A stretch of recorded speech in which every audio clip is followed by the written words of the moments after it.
ঠাকুর, মা, স্বামীজির শ্রীচরণে ভক্তিপূর্ণ প্রণাম জানিয়ে আজকের নিবেদন মাতৃ সমীপে স্বামী শারদেশা নন্দ।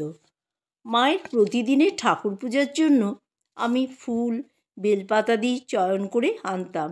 একদিন তুলসী পাতা আনতে ভুল হওয়ায় মা অতিশয় দুঃখিত হন এবং বলেন, তুলসী আনোনি? তুলসী কত পবিত্র, যাতে দাও শুদ্ধ করে। আমি ব্যস্ত ও দুঃখিত হয়ে তৎক্ষণাৎ তুলসী পাতা এনে দিই এবং তখন থেকে সারা জীবন তুলসীর বিশেষ অনুরাগী হয়ে পড়ি। প্রতিদিনের পূজা শেষে মা মাটিতে মাথা স্পর্শ করে ঠাকুর প্রণাম করতেন। তারপর চরণামৃত পান করার সময় পূজার নির্মাল্য থেকে একটা প্রসাদী তুলসী ও এক টুকরো বেলপাতা মুখে দিতেন। এক ভক্ত দম্পতি জয়রামবাটিতে এসেছেন মায়ের কাছে। পথশ্রমে ক্লান্ত দেহ, সঙ্গে 4টি শিশু সন্তান। একজনের আবার ম্যালেরিয়া জ্বর। এসে দেখলেন অতি ছোট একটি খড়ের বাড়ি, তাও আবার লোকে ভর্তি। কোথায় থাকবেন, কোথায় বসবেন কে জানে। মাই বা কোথায়? মা সংবাদ পেলেন, ডেকে আনালেন ভেতরে। নিজে অগ্রসর হয়ে পরম স্নেহে সন্তানসহ কন্যাকে নিজের ঘরের বারান্দায় আনলেন।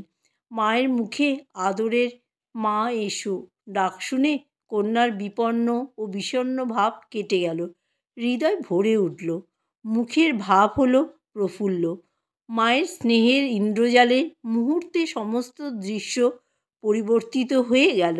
শিশুদের শোয়াবার, নিজেদের বসবার, বিশ্রাম করবার ব্যবস্থা হলো তৎক্ষণাৎ। মা নিজের ঘরের দরজার একপাশে মাদুর বিছিয়ে দিলেন। শুধু তাই নয়, শিশুর দুধ, এমনকি ওষুধ পর্যন্ত চলে এলো। মায়ের ঘরে মেয়ের কি কোনো অভাব থাকে বা সংকোচ? কিছুক্ষণের মধ্যেই দেখা গেল মায়ের বাড়ির অন্যান্য মেয়েদের সঙ্গে বোনের মতো তিনি কলসি কাকে বারুজ্জে পুকুরে চলেছেন স্নান করে জল আনতে। ভক্ত দম্পতি ফিরে যাচ্ছেন। মা সদর দরজায় 2 চোখ ভরা জল নিয়ে এক দৃষ্টে চেয়ে আছেন যতক্ষণ দেখা যায়। তারা দৃষ্টির বাইরে চলে যাওয়ার পর দীর্ঘ নিঃশ্বাস ফেলে ফিরে এসে পা মেলে কোলের উপর হাত রেখে খুব বিমর্ষভাবে বসে পড়লেন নলিনী দিদির ঘরের বারান্দায়। হঠাৎ কিছুক্ষণ পর দেখা গেল ভক্ত দম্পতির একটি গামছা পড়ে আছে। মা দেখে খেদ করতে লাগলেন। সেবক সন্তান তখন সেই গামছা হাতে নিয়ে ছুটে চললেন তাদের দিয়ে আসতে। তারা তখনও বেশি দূরে যাননি। গামছা দেখে তারা লজ্জিত হলেন এবং সন্তানের নিকট কৃতজ্ঞতা প্রকাশ করে গামছা নিয়ে আবার সহর্ষে পথ চলতে আরম্ভ করলেন। সন্তান ফিরে এসে মাকে সংবাদ দিলেন। মায়ের মনও প্রসন্ন হলো। মা তখনও শোকাচ্ছন্ন হৃদয়ে বসে আছেন পূর্বোক্ত স্থানে। সন্তানটি বাইরের ঘরে বিশ্রাম করতে যাবেন। হঠাৎ শুনলেন মায়ের শোকার্ত কণ্ঠে কান্নার স্বর। আহা বাছা আমার, কালকে সে স্নান করে পড়তে পাবে না। যখনই শাড়ি খুঁজতে যাবে তখনই মনে হবে ফেলে এসেছি মায়ের বাড়ি। সন্তান ব্যগ্র হয়ে ছুটে মায়ের সামনে দাঁড়ালেন। ভদ্রমহিলা স্নানান্তে ভিজে শাড়িখানি পূর্ণ পুকুরের পাড়ে শুকোতে দিয়েছিলেন। মনে নেই, যাওয়ার সময় ভুলে ফেলে গিয়েছেন। এতক্ষণ যে শোকোচ্ছ্বাস হৃদয়ে চেপে রেখেছিলেন এখন তা ফুটে বের হলো। কান্নার স্বরে খেদ করতে লাগলেন। জনৈকা নিঃসন্তানা রূঢ়ভাবে বললেন, কোন দিক সামলায় মহিলা? এতগুলো কাচ্চা বাচ্চা। তার কর্কশ স্বর, কঠোর বাণী মায়ের শোকের মাত্রা বাড়িয়ে তুলল। অশ্রুবর্ষণ করতে করতে ভগ্নস্বরে বলতে লাগলেন, ভুল তো হবারই কথা। মন কি ছেড়ে যেতে চায়? একটি রাত কাছে থাকতে পেলে না, প্রাণ খুলে 2টি কথা বলতে পেলে না। সন্তানটি কাপড়ের দিকে চাইতেই নলিনী দিদি মুরব্বিয়ানা সুরে বললেন, এই একবার ছুটে এলো, আর যেতে হবে না। তারা এতক্ষণ অনেক দূর চলে গেছে। মায়ের দিকে চেয়ে সন্তান স্থির থাকতে পারলেন না। শাড়িখানা হাতে নিয়ে মাকে বললেন, বেশি দূর যাননি, এক্ষুনি দিয়ে আসছি। মায়ের মুখ প্রসন্ন হলো। স্নেহস্বরে বললেন, বাবা রোদ আছে, ছাতা নিয়ে যাও। ভক্তেরা অনেক দূর গিয়েছিলেন। তাকে দৌড়ে আসতে দেখে অতীব বিস্মিত হলেন এবং শাড়ি দেখে তখন ভক্ত পরিবারের মনে পড়ল শাড়ি রোদে শুকোতে দিয়েছিলেন, আনতে ভুলে গেছেন। ভক্তেরা লজ্জা ও বিনয় প্রকাশ এবং আফসোস করে বললেন যে এত কষ্ট করে শাড়ি আনবার প্রয়োজন ছিল না। সন্তান যখন মায়ের দুঃখ ও উদ্বেগের কথা জানালেন তখন প্রথমে তাদের মন বিস্মিত ও স্তম্ভিত হলো। পরে মাতৃস্নেহে দেহ পুলকিত ও হৃদয় বিগলিত হয়ে গেল। এ তো পাতানো মায়ের সন্তানের প্রতি স্নেহ নয়। এই অল্প সময়ের মধ্যে এমন সম্পর্ক পাতানো সম্ভব নয়। ক্ষণিকের দেখা, কিন্তু যে স্নেহের স্পর্শ তারা পেলেন তা চিরস্থায়ী। এ যেন দীর্ঘকাল পথে ঘোরা মা হারা সন্তানের মাকে ফিরে পাওয়া। মায়ের কাছে ভালো মন্দ সব রকম সন্তানেরাই আসে। কৃতী ছেলের প্রশংসা শুনে মা খুশি হন, অপরের কাছে উৎফুল্ল হয়ে বলেন আমার ছেলে।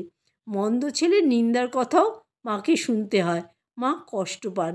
কিন্তু মায়ের স্নেহ ভালোবাসা উভয় সন্তানের প্রতি সকল অবস্থাতেই সমান থাকে, ব্যবহারও কোনো তারতম্য হয় না।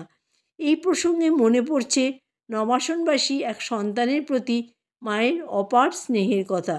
মায়ের কৃপাপ্রাপ্ত এই যুবক ভদ্র, বংশজাত, শিক্ষিত, গুণবান। তার পদস্খলন হয়। মায়ের প্রতি তার ভক্তি ঠিকই আছে, আগের মতোই নিয়মিত আসা যাওয়া করে। অন্য ভক্তদের কিন্তু এটা ভালো লাগে না। তারা মাকে বলেন তিনি যেন যুবকটিকে আসতে নিষেধ করে দেন। মা ছেলের জন্য খুব দুঃখ প্রকাশ করলেন ঠিকই, কিন্তু বললেন বাবা, আমি মা হয়ে তাকে এসো না এই বলতে পারবো না। সন্তানের আসা যাওয়া বন্ধ হলো না, মায়ের স্নেহ আদরও কিছু কমলো না। কিন্তু ছেলের মনে ক্রমে ক্রমে অনুশোচনা আসে, সে নিজের ভুল বুঝতে পারে। মায়ের বাড়িতে কুলি, মজুর, গাড়িওয়ালা, পালকি, বেহারা, ফেরিওয়ালা, মেছুনি, জেলে যেই আসুক সকলেই মায়ের ছেলে মেয়ে। সকলেই ভক্তের মতো স্নেহ আদর পায়। সেই সকরুণ স্নেহদৃষ্টি ইহ পরকালে কেউই আর ভুলতে পারবে না। যদি বা কোনো সময় বিস্মরণ হয়, দুঃখ কষ্টে পড়লেই মনে ভসে উঠবে সেই স্নেহকমল কৃপাদৃষ্টি। একবার এক নিম্নশ্রেণীর শ্রমজীবী মেয়ে কোনো ভক্ত প্রদত্ত জিনিসপত্র নিয়ে দুপুরবেলায় এসেছে মায়ের কাছে। মা তাকে স্নানাহার ও বিশ্রাম করে যেতে বললেন। বিশ্রামের পর বেলা গিয়েছে দেখে মা রাতেও তাকে থেকে যেতে বললেন।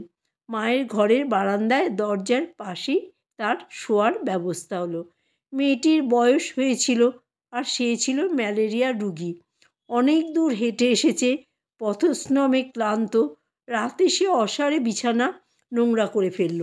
মা বরাবরের অভ্যাস মতো ভোর রাতে উঠেছেন। দরজা খুলেই দেখেন এই অবস্থা। কী উপায়? অন্যেরা উঠে টের পেলেই মায়ের দুঃখিনী মেয়ের লাঞ্ছনা গঞ্জনার শেষ থাকবে না। মায়ের চিত্ত ব্যাকুল হলো। মেয়েটি তখনও ঘুমের ঘোরে আচ্ছন্ন। মা ধীরে ধীরে তাকে জাগালেন, মিষ্টি কথায় আশ্বস্ত করলেন। চুপি চুপি জলখাবারের জন্য মুড়ি গুড় আঁচলে দিয়ে বললেন, মা তুমি সকাল সকাল বেরিয়ে গেলে রোদে কষ্ট হবে না। সে সন্তুষ্ট চিত্তে প্রণাম করে বিদায় নিল। মা স্বহস্তে সব পরিষ্কার করলেন, গোবর মাটি দিয়ে বারান্দা লেপলেন, চাটাইখানা ভালো করে ধুয়ে পুকুরের পাড়ে মেলে দিলেন। জয় ঠাকুর, জয় মা, জয় স্বামীজি।